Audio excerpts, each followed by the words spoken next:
The candle guttered and almost went out as the queen leaned over her gilded mirror, smearing a thick paste across her face. "You'll look perfect for the ball tonight," her maid whispered, holding back a grimace at the smell. The queen's eyes glinted with pride, but the paste burned, leaving small sores she ignored. Outside the chamber, rats scurried over the cold stone floor, drawn by the stench of her unwashed hair. She had not washed it in weeks. Lice hid beneath her golden curls, and she smiled, unaware they were crawling across her scalp. "More milk," she demanded suddenly, pointing to the servant holding a bucket. Sour milk, warmed and curdling, poured into the wooden tub as she stepped in. The liquid stuck to her skin, making her shiver, yet she closed her eyes and sighed. "This keeps me young," she murmured. Behind her, a jar of crushed roses mixed with pig's blood waited on the vanity, her signature perfume for the night, its iron scent heavy in the air. The maid glanced at it, then at the queen, silently wishing the walls could swallow them both. From the shadows, a small figure watched. The young princess, her sister, had snuck in to learn the queen's secrets. She clenched her fists, disgusted and curious. "I'll never do that," she whispered to herself, but couldn't stop peeking as the queen dabbed lead powder onto her cheeks. "Why do you smile like that?" the princess muttered under her breath, noticing the paste cracking over burns. The queen's reflection in the mirror seemed alive, almost mocking the girl's horror. A sudden clatter made them both freeze. The maid had dropped the bucket, spilling sour milk across the floor. The queen laughed, brushing it off, but the young princess realized something terrifying. The queen's beauty was built on pain, filth, and secrets. And tonight, at the royal ball, all of it would be on display, yet no one could imagine the horror hidden behind her perfect face. She smiled in the mirror, but the lice were smiling back. The ball hall was alive with music and laughter, but the queen's chamber was a different kind of theater. She lifted her wig, a mass of hair so thick and heavy it hid dozens of beetles and tiny crawling creatures. "It completes me," she said to her reflection, smoothing it into place. Her maid gagged quietly, but dared not speak. The princess, still hidden behind a velvet curtain, felt a chill run down her spine. This was more than just vanity. It was madness woven into tradition. A servant approached with a small goblet. "Your elixir, your majesty," he said, bowing. The queen sniffed it first, the coppery scent of goat blood mingling with stale wine filling her nostrils. She drank it in one smooth motion, smacking her lips, and the princess gasped silently. Blood, decay, and rituals no one would dare speak of in daylight, and yet the queen wore it like a crown. Suddenly, a scream echoed from the hall outside. One of the courtiers had stumbled, her dress catching fire from a candle on the chandelier. The queen's eyes flashed not with fear but amusement. "Quick, help her," she commanded, though the corner of her mouth curled like she was savoring the chaos.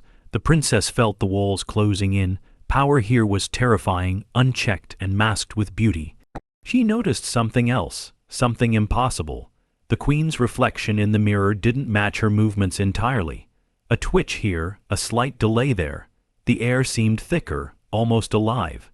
The princess's curiosity burned hotter than fear. Could the queen's beauty really hide something supernatural?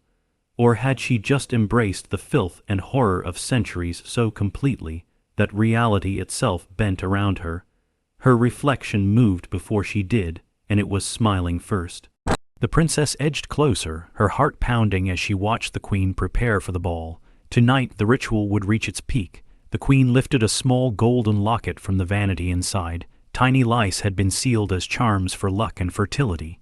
She shook it gently, listening to the faint, almost imperceptible movement. "Every queen before me did this," she whispered to herself, as though the tiny creatures whispered back secrets of power and survival. A sudden knock on the chamber door made the maid jump. "Your Majesty, the carriage waits." The queen nodded, wiping her hands in the blood. Rose perfume jar before rising. The princess followed silently, careful to stay hidden.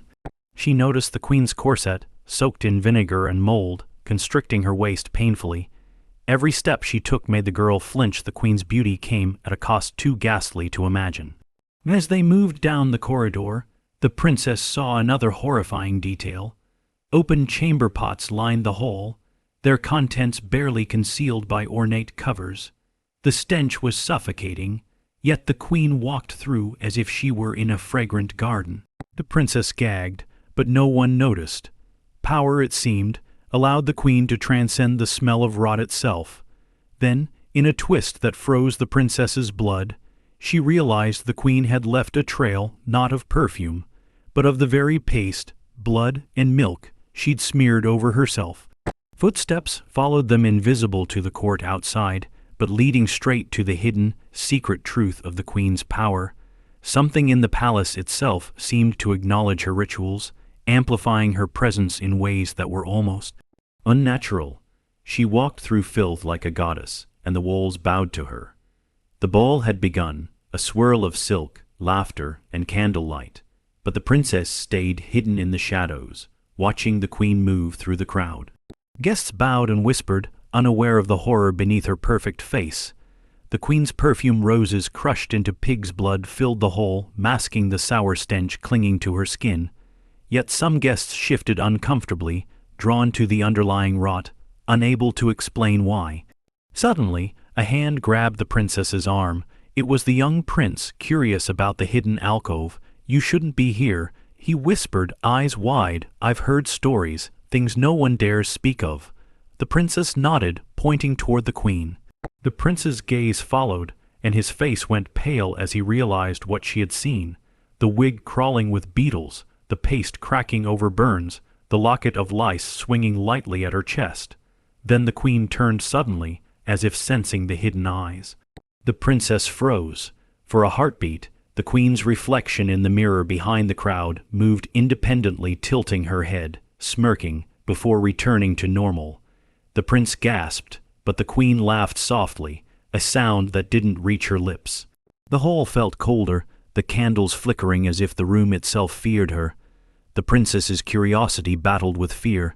She had to know how much of this power came from beauty and how much came from something darker, and as she watched the queen raise her goblet of blood, wine to toast the assembled nobles, the princess realized the horrifying truth. This was not just ritual, it was control, woven into every layer of the palace, every breath of air, every shadow. She drank blood in the name of beauty, and the room obeyed her. The queen moved toward the center of the hall, her gown brushing over the open chamber pots lining the floor. Nobles recoiled slightly, but she ignored them, her eyes scanning the crowd for any hint of weakness. The princess clutched the velvet curtain tighter, horrified at how the queen's presence turned even disgust into awe. She could feel the pulse of the palace itself aligning with the queen's rhythm, the hidden power in every step, every smile. Then came the first twist. A servant tripped, spilling a goblet of wine onto the floor, and the queen's eyes snapped toward him, sharp as a blade. "Watch where you step," she hissed, her voice smooth but deadly. The crowd stiffened, yet in that instant, a tiny detail caught the princess's attention. The queen's reflection in a nearby silver tray did not match her exact movements. A delayed twitch, a shadow moving against the flow proof that something more than human lingered in her presence. The queen lifted a fan, brushing it across her face to hide the sores beneath the lead makeup, but the princess noticed another horror, the faint smell of decay clinging to her skin, stronger than the perfume of roses and blood. She realized that every guest at the ball was unknowingly participating in the queen's secret history, touching the taint with their own hands, breathing the hidden horror as they admired her beauty. A scream split the music, not from fear, but from fascination. A courtier fainted, overwhelmed by the stench and the uncanny movements of the queen. The princess, heart racing, whispered to the prince, "This is worse than I thought. She's not just cruel, she's unnatural." The prince nodded, gripping her hand. The queen's gaze swept the hall again, and the girl felt the weight of centuries of disgusting rituals, all masked as beauty and power. Every step she took was a secret history written in rot and blood. As the queen circled the hall, the princess's mind raced. Every detail she had witnessed, the lice, the paste, the blood, the wig crawling with insects, was part of a carefully hidden ritual. But now, another twist revealed itself. The queen paused near the grand mirror at the end of the room, and the reflection wavered, showing not just her image but flashes of past queens performing the same horrors. The princess's breath caught. It was as if the palace itself remembered every disgusting ritual, replaying it for those who dared to look. Suddenly, a loud crash erupted near the balcony. One of the candelabras toppled, spilling wax onto the floor, yet the queen barely flinched. Instead, she lifted her gown slightly, revealing that the corset soaked in mold and vinegar had constricted her waist to the point of pain. The princess gagged quietly. The queen's perfection was literally carved out of suffering. But the courtiers continued to bow and clap, unaware of the horror beneath the silk. Then came the second major twist. The queen raised her locket of lice high in the air, and a shadow detached from the mirror, moving independently of her. The princess stumbled back in disbelief. Could the queen truly control these forces? Or was it centuries of power, ritual, and secrecy bending reality around her? The hall seemed to tilt, the music slowing as if the air itself responded to her presence. The prince whispered urgently, "We need to get proof, before it's too late." The princess nodded, realizing that tonight, the truth was more dangerous than they had ever imagined. Every ritual, every disgusting act, was not just for beauty, it was a form of control, a secret history written in filth and blood, and they were dangerously close to uncovering it. The mirror didn't just reflect her, it replayed centuries of horror. The queen moved closer to the balcony, her gown trailing over the floor, brushing against the chamber pots and leaving a faint streak of her paste behind. The princess and the prince pressed themselves into the shadows, hearts hammering, knowing they were dangerously exposed. The queen's eyes scanned the room, sharp and calculating, and for a moment the shadows seemed to bend toward her, as if the palace itself obeyed her will. A servant approached with a small golden goblet, trembling. "Your elixir, your majesty," he stammered. The queen sniffed it, then drank in one smooth motion, the coppery tang of blood and wine burning her throat. But as she set the goblet down, the princess noticed something impossible. A few drops didn't land in the tray. They hovered midair, suspended as if defying gravity. Her stomach lurched. This was no ordinary ritual. Something in the queen had tapped into a hidden, terrible power.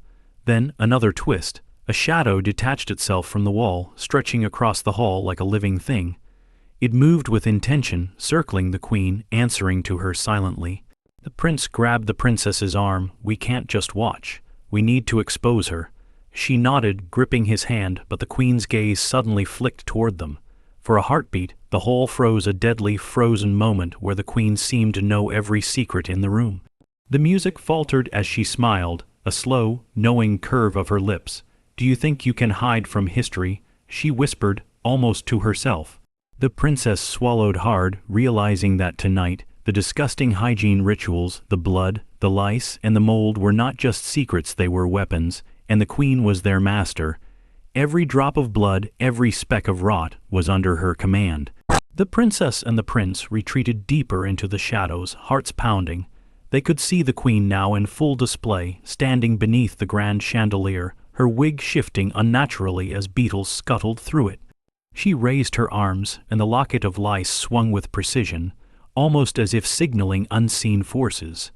The whole felt alive with tension, every noble frozen in admiration, oblivious to the horror that dripped from her every gesture. Suddenly, the queen's reflection in the mirror split, showing two images, one smiling in vanity, the other twisted, decayed, and crawling with insects. The princess gasped. "She's not just hiding secrets. She's feeding them," she whispered to the prince. The prince's face went pale. "We need proof, or no one will believe us." The queen's laughter echoed through the hall, soft but chilling. A gust of wind from the open balcony flicked the candles, casting monstrous shadows across the walls. In that light, the princess saw faint traces of the past queen's echoes of every disgusting ritual performed centuries ago, etched into the marble, visible only in the flicker. She realized the palace itself had become a witness, recording every secret in silence. Then the third twist struck. A servant accidentally bumped into the queen, and instead of anger, she smiled, as if the chaos had been part of the plan. The suspended drops of blood, wine in midair rippled, falling slowly, and the whole seemed to tremble. Power, horror, and beauty had merged into something unstoppable.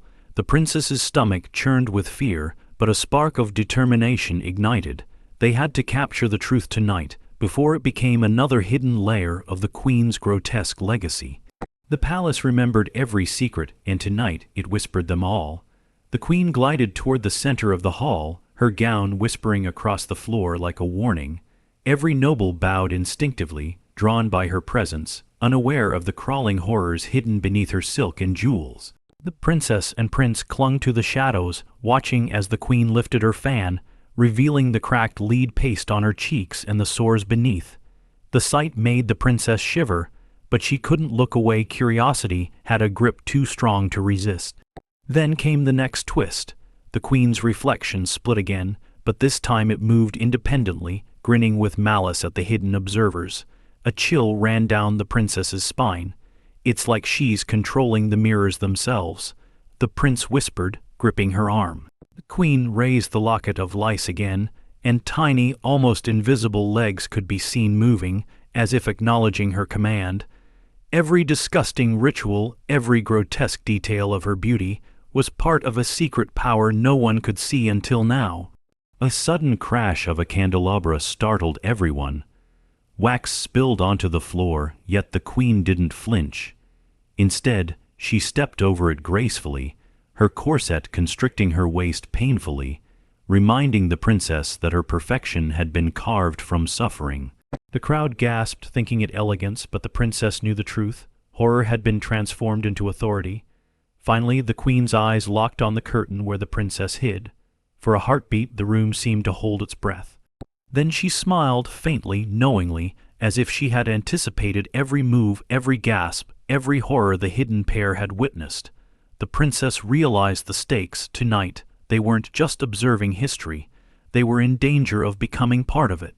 Her beauty was a weapon, and every shadow obeyed her command. The princess and prince edged closer to the grand staircase, hoping to find a vantage point to capture proof of the queen's terrifying secrets. The hall was alive with music and chatter, yet beneath it all, the scent of decay and the faint hum of unseen life pulsed like a heartbeat. The queen moved gracefully among the nobles, her wig shifting as if with its own will, hiding crawling insects that no one dared notice. Then the fourth twist struck. The queen paused near a silver tray, her reflection splitting yet again. One version smiled in vanity, the other twisted with rot, exposing the raw truth behind her beauty rituals. Princess froze, her breath shallow. "She's more than human," she whispered. The prince nodded grimly. "And she's aware of us." A sudden scream erupted from the far side of the hall. A noble had fainted from the overwhelming stench of the queen's mixture of blood, paste, and mold. Queen barely flinched, turning her gaze toward the commotion with a slow, deliberate smile. It was clear the rituals weren't just grotesque, they were instruments of control. Every disgusting act, every insect, every drop of blood reinforced her authority. Princess realized with a jolt that they had to act fast. The queen's beauty and horror were intertwined with power, and tonight, every shadow in the palace seemed to be watching them. If they hesitated, they could vanish into her secret history forever. Every shadow bent toward her, and the palace whispered her secrets. The princess and prince slipped into a side corridor, hearts pounding as they tried to remain unseen. The queen's laughter echoed through the hall, light and musical, but carrying an undercurrent of menace that made the walls feel alive. Even from a distance, the princess could see the glint of the locket swinging at the queen's chest, tiny lice crawling inside, as though they were soldiers obeying her command. Then came the fifth twist. The queen raised a fan, revealing the sores beneath her lead makeup once more. But now, something unexpected happened. A faint, greenish mist rose from the floor where her gown had brushed against the chamber pots and spilled pastes. The air thickened, almost suffocating, and the nobles began to cough and recoil, thinking it some foul incense. The princess realized it wasn't incense at all, it was a physical trace of the queen's disgusting rituals, lingering in the palace like a curse. A servant stumbled nearby, and the queen's eyes locked on him. She smiled, slow and deliberate, as though she had been expecting him to falter. The princess whispered to the prince, "She's using fear as part of her beauty, as if the horror is a crown." The prince's grip tightened on her hand. "We need undeniable proof, otherwise no one will ever believe this." Then the queen turned toward their hiding place. For a heartbeat, time seemed to freeze. Her reflection in the mirror rippled again, showing not just her own image but faint echoes of the past queens performing the same grotesque hygiene rituals. The princess swallowed hard. Every disgusting act, every insect, every drop of blood, had been part of a secret history no one had survived to tell. Until now, her horror was invisible to the world, but the palace remembered every secret. The queen moved to the center of the hall, raising her arms as if conducting the room itself. Every noble froze in admiration, oblivious to the grotesque rituals hidden beneath her silk and jewels. The princess and prince pressed against the shadows, knowing they had one chance to reveal the truth. Queen's locket swung, the lice moving as if in time with her heartbeat, and the air seemed to pulse with the lingering traces of blood, paste, and mold. Then came the final, shocking twist. The queen's reflection in the grand mirror fractured completely, revealing not only her own horrifying visage but the centuries of queens before her performing the same disgusting hygiene rituals. The palace walls shimmered with faint echoes of screams, whispers, and crawling insects. The princess realized that this was the full extent of the secret history, a legacy of control, horror, and power, preserved in mirrors, shadows, and the very air of the castle. Summoning courage, the princess and prince snapped hidden sketches and notes, capturing proof of every ritual, every insect, every drop of blood. The queen's smile faltered for the first time, just a flicker, as if she sensed that her centuries of hidden terror might finally be exposed. The music in the hall seemed to falter, and the nobles shifted uneasily, unaware that they were standing in the remnants of centuries of grotesque tradition. In the end, the palace fell silent, save for the faint rustle of insects in the queen's wig. Princess whispered to the prince, "We've got it. The truth is out." The queen's reflection, still beautiful and horrifying all at once, shimmered one last time before fading into the shadows. Justice, in the form of revelation, had arrived. Centuries of disgusting, secret power laid bare for the world to see. The mirrors remembered her secrets, and now the world will too.